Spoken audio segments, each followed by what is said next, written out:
Hey everybody, welcome to another episode of Classes of Mail. My name is Alan Gigax, and I have some business to attend to before we get into our episode today.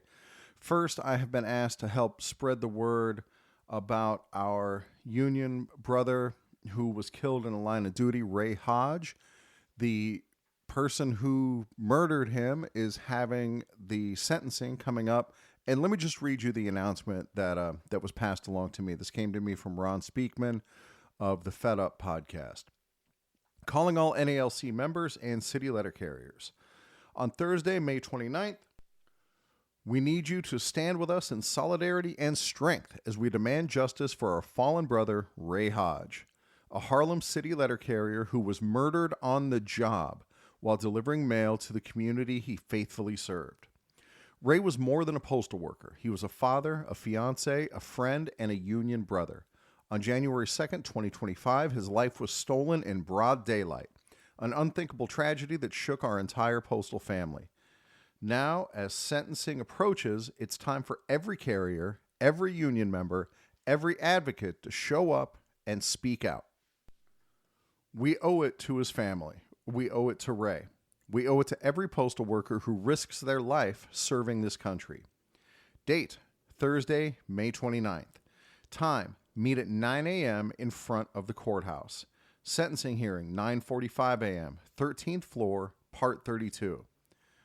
I guess that's how they arrange their courthouses. It's Part 32. I don't know. But if you go there, then you'll see whatever Part 32 is. Location, 100 Center Street, New York, New York. In honor of Ray Hodge and to support his family, NALC members and city letter carriers are encouraged to attend the sentencing hearing. Participants are asked to meet at the courthouse at 9 a.m., wearing shirts or carrying signs that call for justice and the maximum sentence for the perpetrator, who has pleaded guilty to first-degree manslaughter as part of a plea deal offered to him. Come raise your voice with us and be heard as we call on the court to deliver the maximum sentence possible for Ray's killer. Let's pack the courthouse steps with unity, love, and purpose, and show support in the courtroom as well. We are asking for those that want to come into the sentencing hearing itself to show support to arrive at 9:30 a.m. on the 13th floor so that we can be sure to fill up those seats. While this is about showing love and support for Ray and his family, please keep in mind that this is not just about Ray. It's about protecting every one of us who wears that satchel and uniform. Let's remind the justice system that postal workers are not invisible. We demand protection, we demand accountability, and above all, we demand justice for Ray. All right, so once again, you can find this on the Fed Up Facebook page. It's Fed Up. It's got a black logo. It says Fed Up, and that's Ron Speakman's Facebook group for his podcast. And this is to be present at the sentencing hearing. All right, so with that covered, let me now get into what I am actually here to talk about. No, that's not true. I actually have more business to get to before we get started because I have a couple of corrections to make. We get accused from time to time of spreading misinformation. It's always from the same people. The good old boys at our branch say that the podcast spreads misinformation. And of course, that's something that we never intentionally do, but it's not like we never misspeak or that we're never wrong about things. Of course we are. So the first correction that I want to make is that the Nevada State Association of Letter Carriers, our state association, I want to let you guys know that the president does listen to Classes of Mail. So we had an episode titled Michael Brazenly Returns to discuss the role of this podcast.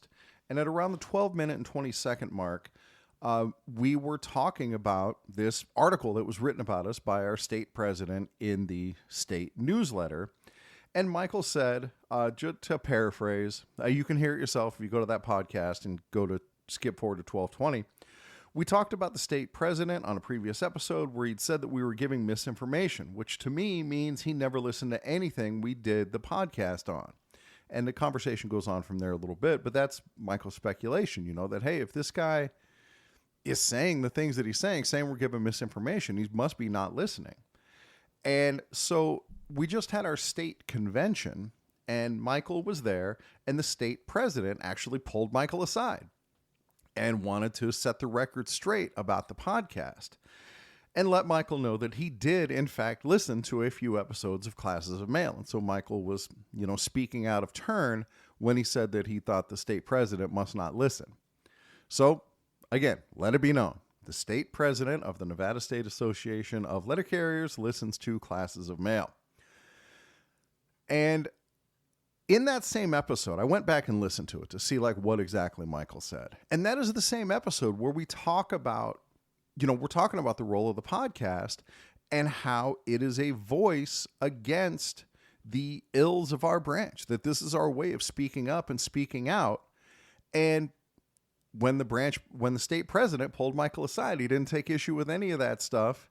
Any of the issues that we raised. He didn't say we were wrong about those issues. And that was the episode where we kept repeating that obviously what the good old boys want, because we tried going to the branch president. That didn't work. We tried asking people questions. That didn't work. We tried bringing it up. That didn't work. And now we're talking about it on the podcast. And obviously what the state president wants us to do is just shut the fuck up. And he did not take issue with that, with that stance. Apparently that is what he wants. But I mean, now in fairness, it was a short conversation. I wasn't there for it. I heard this from Michael. And, maybe there was just limited time for what he wanted to address. But of all the things he chose to address that he did, in fact, listen to the podcast. So I'm letting you guys know. Yes, the state president does listen. All right, so now we got another correction. And on a recent episode, Michael and I were talking about how to file a grievance and how to get information when you request information.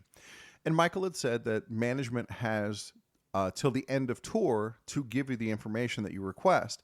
And we went back and forth a little bit, but I let it go. And at the end of the podcast, I said, hey, if anybody has any corrections or things they want to let us know, send me an email, classesofmail@gmail.com. And I got emails that let me know that, yes, in fact, Michael was mistaken. Michael is not usually wrong. Usually it is I who is wrong. But management is just given a reasonable amount of time to give you that information. It's not a specific time limit. So that correction is out there. Okay, so with those out of the way, now we're going to talk about the reform movement in Branch 2502. I am part of the Branch 2502 Reform Caucus, and the things that we are working for, we've been trying to reform this branch. And it's not just me, it's not just Michael. We have other supporters, other people who are part of the team, other people who want to see the branch get in line with the bylaws. Leslie, who's been a guest on this podcast before and has been writing her own articles for the state newsletter. We have Andrew, Patty, a number of other supporters who are aligned with this Branch 2502 Reform Caucus. And again, the goal, as stated in the name, is to reform the branch, is to get it back in line with the bylaws and to get our union officers to run the branch, the right way, the way that we've all agreed that it's supposed to get in or supposed to be handled. That's why we have the bylaws. But as you guys know, even trying to get the bylaws has been a problem, and they're still not on our website. We'll talk more about that in just a minute because that came up.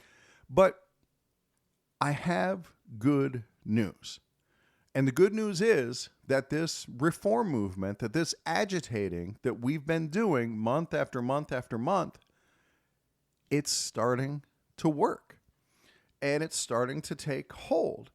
And so I'm not shy about coming on here and griping about, what issues our branch is facing. And so I'm also going to give credit where credit is due. And the branch does seem to be, our branch officers seem to be making more of an effort to follow the bylaws and to do things the right way. And so I want to talk about that because we had our branch meeting. So the first thing I want to talk about, I'm going to have to go a little bit out of order, is I want to leave you, I want to give you the update from the last episode about how the bylaw changes went. So at the meeting, the branch secretary, the goodest, oldest boy, withdrew the bylaw proposal. And when I showed up for the meeting at the beginning, he said, hey, I got some paperwork I have to give you. And he brought over a new proposal for the bylaw changes, and it had the changes in bold. And it was great. Like, dude, that's the way it's supposed to be done. And I hope that giving that to me and trying to do this the right way, I hope that he'll see that it's not so bad. You know, doing things by the book and actually trying to get these bylaws changed with the proper procedure, it's not that painful. We can do things the right way, and then we don't have to worry about appeals and you know, Article 10 charges and getting things undone on the back end. And so when he handed me the bylaw, the proposal, he said, hey, we're not going to announce this at this meeting. We want to make sure we can get it into our state newsletter so that we have proper notification for everybody before we bring it to the meeting. And man, what a change from the first go round when the goodest oldest boy didn't even want to meet.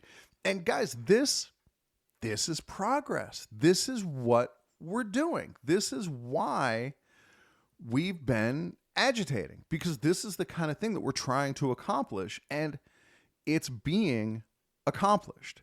It's fits and starts, and it ain't easy. But again, I have to give credit. The branch secretary, the goodest oldest boy, he did the right thing. He gave the proper proposal. You know, I'm still going to give my feedback on it and suggest some other changes to it in my role as a member of the bylaws committee, and at the meeting in my role as a member of the branch at the regular meeting. But these are positive steps, guys, and I'm really happy about them.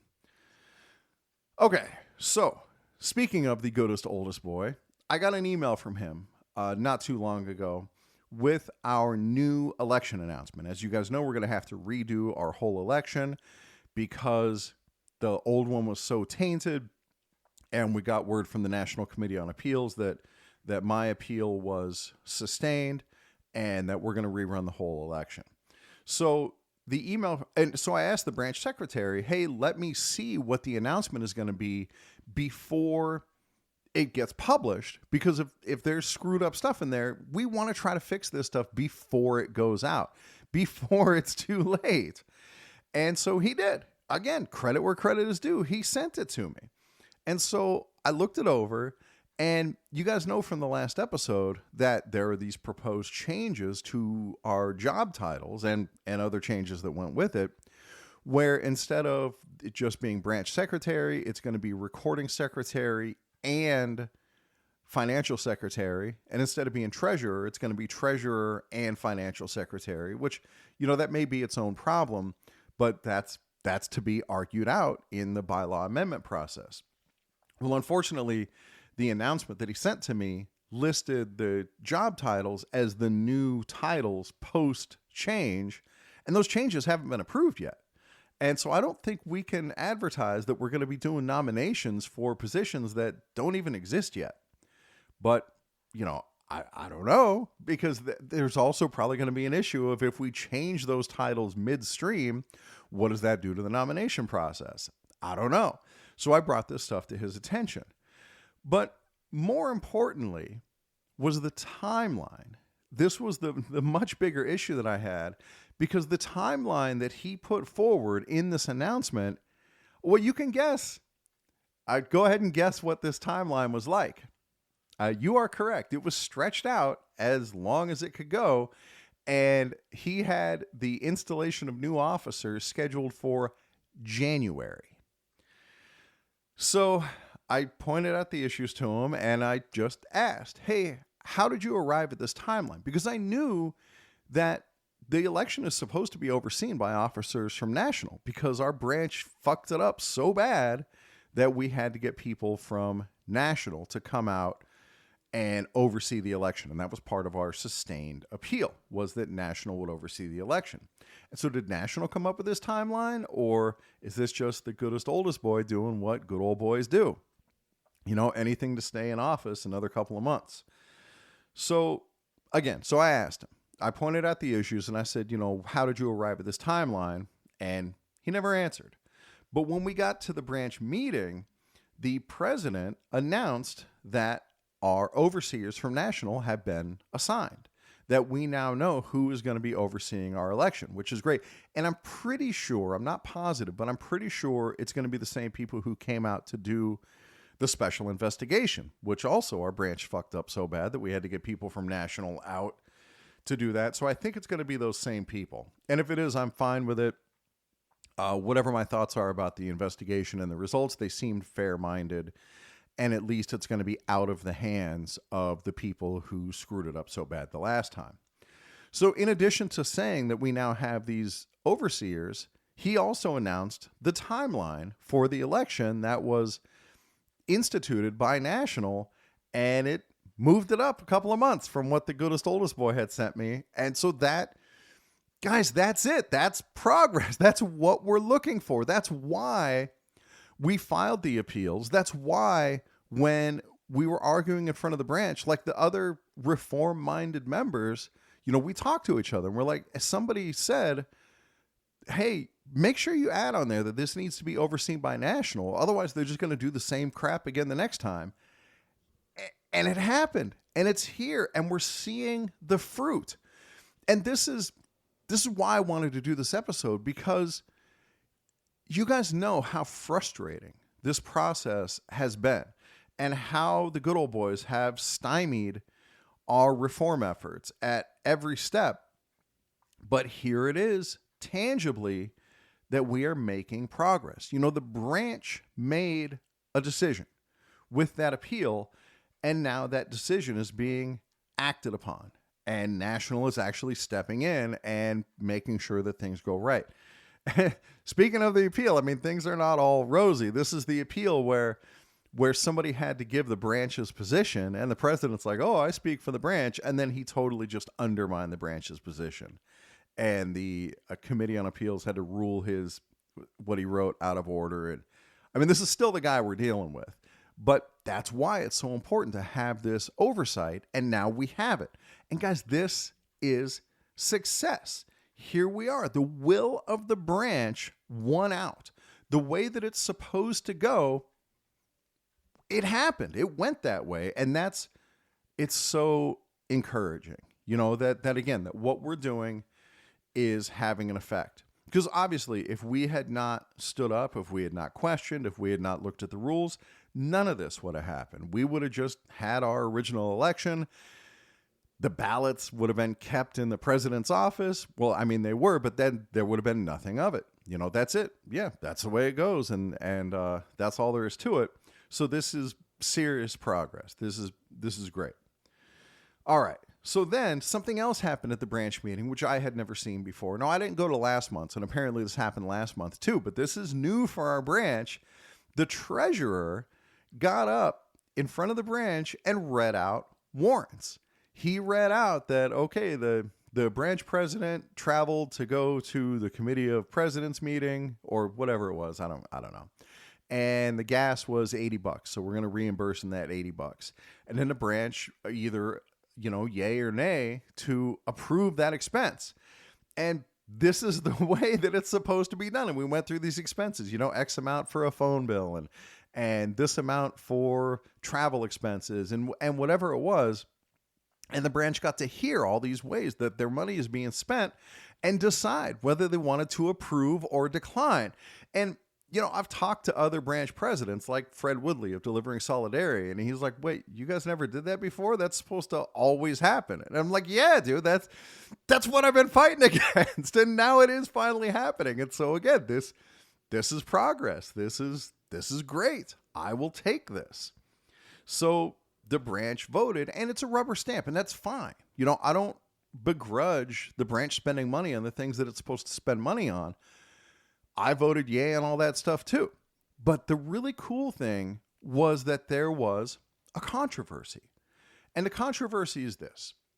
So our most recent bylaw change, which is still non-existent, I can find that the language of the change nowhere. But the most recent bylaw change was that we had this provision in our bylaws that if somebody got put on a committee or had to do a special service for the branch or whatever, that they would get paid, like the investigators. In fact, this is who it's about in this instance. The investigators who had to originally there was an investigation against our president a while back. And so they get paid hourly for doing that, but the cap is at 5 hours. And so if it takes you 15 hours to do your investigation, well, you're out of luck. You're only getting 5 hours of pay. And that was in our bylaws. So our bylaws got changed to remove the cap. And however many hours you actually put in, that's how much you're going to get paid, which is great. I'm all for that. The union should not be about wage theft. If you're working, you should get paid for it. So anyway, people who were on this old committee from back before the bylaw change happened put in an amended invoice and we're like, hey, we all worked 13 hours. And so we'd like to get paid these additional 8 hours. And there was some discussion about it on the floor. And for my own perspective, again, I'm in favor of people getting paid for the hours they work, but I don't think that the branch can vote to violate its own bylaws. Like, I think that is one of the things that's prohibited in Robert's Rules of Order, that you can't break there's some rules that you can break, like procedural rules, but your actual bylaws, I don't think you can just vote to break your bylaws.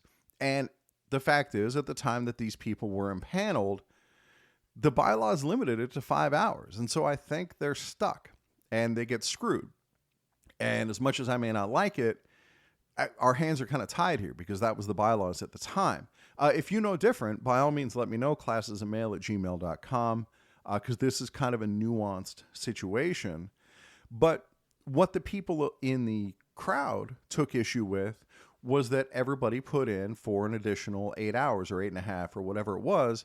And somebody pointed out, well, wait, at least one of those people wasn't present for, I don't know, whatever it was. So how could they all have the exact same amount of hours? It seems like they just fudged it. And so the branch, well, they start asking questions about it. Before we're going to pay these people all these hours, we want to make sure that they're actually worked. And so the motion to pay them got withdrawn, or it got tabled, I should say, and it's going to be investigated. Well, wait, let's make sure that all these hours are right before we even bring it to the branch. And guys, this is how the system is supposed to work, that there's oversight, that the check that the branch is supposed to be, it existed and it acted in its appropriate capacity, in its design capacity. And oh my God, guys, it was so fucking beautiful. This is the point. And this is why we've been pushing for these changes. And it is a beautiful thing to see this happening. And would this have happened if we weren't agitating for this sort of thing? No, I know it wouldn't happen because it hasn't happened for years. And apparently at the meeting that I missed, when the treasurer got up, he's like, we have to do this now because you guys are all sticklers for the bylaws. And like, fucking right, you do. That's why we have the bylaws. All right, so then we get to the good of the order. And I have something to offer the branch. I wrote new bylaws for the branch because we had no extant version of our bylaws. We finally got them uploaded to the website. The link on our website for our bylaws had been broken forever. The link finally got fixed. Unfortunately, if you click the link, it goes to this old version of the bylaws that's at least 2.5 years old. And then there are amendments, not even the most recent amendments, like amendments from 2.5 years ago that are just pasted down at the bottom, but they're not incorporated into the bylaws.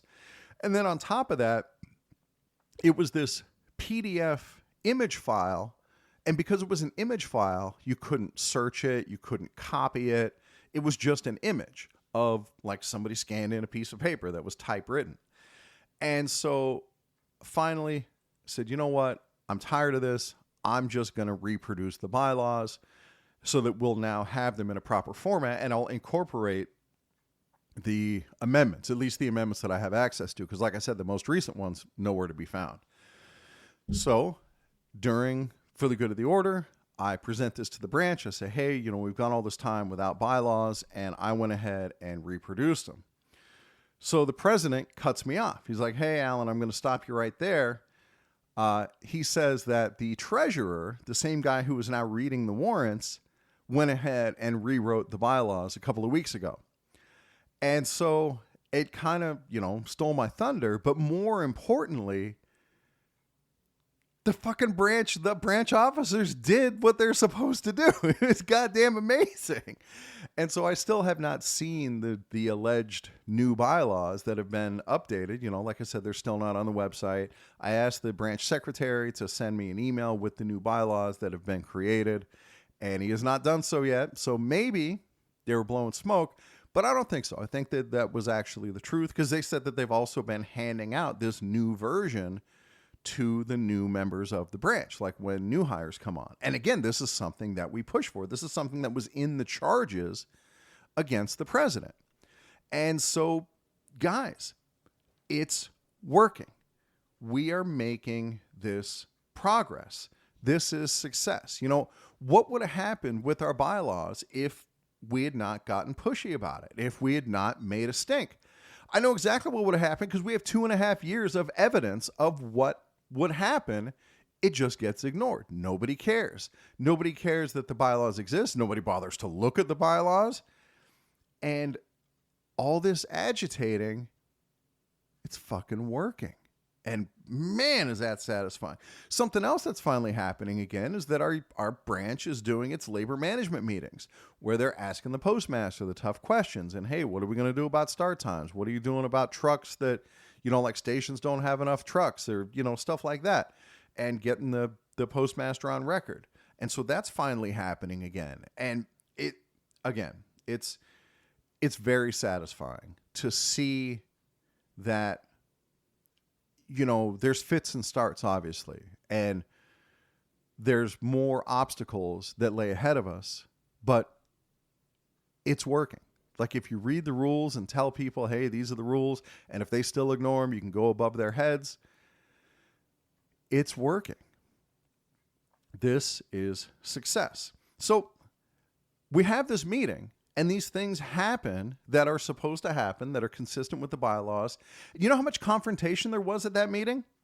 Essentially none. You know how many times I had to do an Article 11 appeal to appeal a decision of the president because he was doing us dirty? None. It's almost like when we were saying we just want the branch run in accordance with the bylaws, it's almost like we were telling the truth, that really is what we want. And that really is what we're asking for and what we're pushing for. And if they do that, there will be less issues.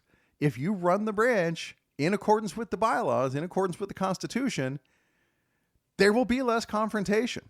There will be less agitation, because that's what we're agitating for. And so I hope that this is not lost on our branch officers. I hope this is not lost on the branch president. I hope that he's starting to see that just doing things the right way, running it honestly, it's the better way, that we have bylaws for a reason, and nobody is above those bylaws. And when we say we want the branch to follow the rules, we mean it. It's not an ulterior motive. We don't just want them to follow the rules because we lost the election. We were doing that before the election results even came in. We are who we say we are. And this is proof that A, that we're telling the truth, and B, that it's working. So we're going to keep at it. We are going to keep pushing for positive reform. The Branch 2502 caucus, Reform Caucus, will still keep doing its work. If you want to get involved, if you're in the Las Vegas area, it's 2502reform@gmail.com. Send a message to that email, and somebody from the Reform Caucus will get back with you, and you can get on board with what we're trying to accomplish here. So, we're not asking anything crazy. We're not trying to institute our own crazy rules. We just want the branch to be run properly. Now, the other end of that is that Michael and I are still going to campaign. We're going to be running in this next election. I think the nominations are happening in August. I think it's August, September. Yeah, August is nominations. September is the voting. And installation is in October. So that's a couple of months ahead of what the goodest oldest boy said. Well, so that's good. So, we will have a platform for that, for the positive changes we want to make. But for now, getting the branch to comply with its own rules, it feels good, guys. It feels good to make this kind of progress. All right. So we're at 30 minutes. It's about where I like to wrap it up. But before I get out of here, as I don't know if you'd call this a reward, but because you listened all the way to the end, I'm going to give you a little bit of bonus material. In fact, it's gross, and it's something that happened to me today at work. So what I'm going to do is I'm going to go ahead and wrap it up here. I'm going to play the outro music, and then after that, if you want to hear it, then listen after the outro. If you don't, it's gross. Then, but I find it funny. So that's it. That's the end of the podcast. Thank you guys for listening. I appreciate you guys. I appreciate the feedback we've been getting. I appreciate you holding us accountable and letting us know that, hey, you got this wrong so that I can make these corrections. I appreciate all of it. You guys are the best, and I will catch you all next time.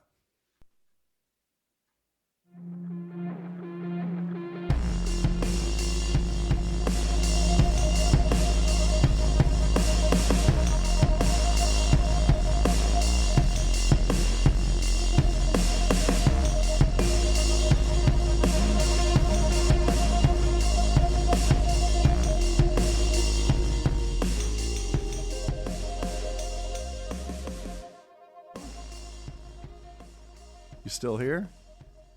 All right. Well, you're in for it then. So I'm out doing my route today, and I'm on a park and loop. And earlier in the day, I had stopped at AM/PM and got myself a fountain drink. And I drank it all down, and there was just ice left, and then like a little bit of like Dr. Pepper residue. And so I do my loop, and I know when I get back to the truck that I'm going to have this cup waiting for me with like a fairly melted ice and a little bit of Dr. Pepper residue in it, and that'll be good. It'll be refreshing when I get back to the truck. So I finish my loop. I get back to the truck, sit down in the LLV, reach over and grab the cup, and I look at it as I go to drink it, and two things are unusual. One, I expected there to be at least still a little bit of ice floating in it, and there wasn't. There was no ice at all. And the second thing is that I expected it to be mostly clear with a little bit of brown tint to it, and it was yellow. That's odd. And I go to drink it, and I take a nice big mouthful, and once it fills my mouth, I realize why it does not look the way I expected it to look. And it is because that cup was full of piss. Yeah, I did it to myself. So luckily I did not swallow it, and I was able to spit it out and rinse out my mouth. But you're not supposed to go to the bathroom in the back of the LLV, and there's very good reasons for that. I was not far from a comfort stop. I wasn't behind schedule, and there's no such thing. That's bullshit. You get time to go to the bathroom. But, if just me and you being real, if I'm at home and I'm given the option, I prefer to pee in the backyard rather than peeing in the bathroom. It's just something about being a man, that I'll pee on the bushes or like if there was a cliff, I'd pee off the cliff. And I don't know. It doesn't bother me to go to the bathroom. I know there's very good reasons why you should not do that, but I did. And you know what? I paid the price. I did not drink it, but I had a mouthful of my own piss, and that is not okay.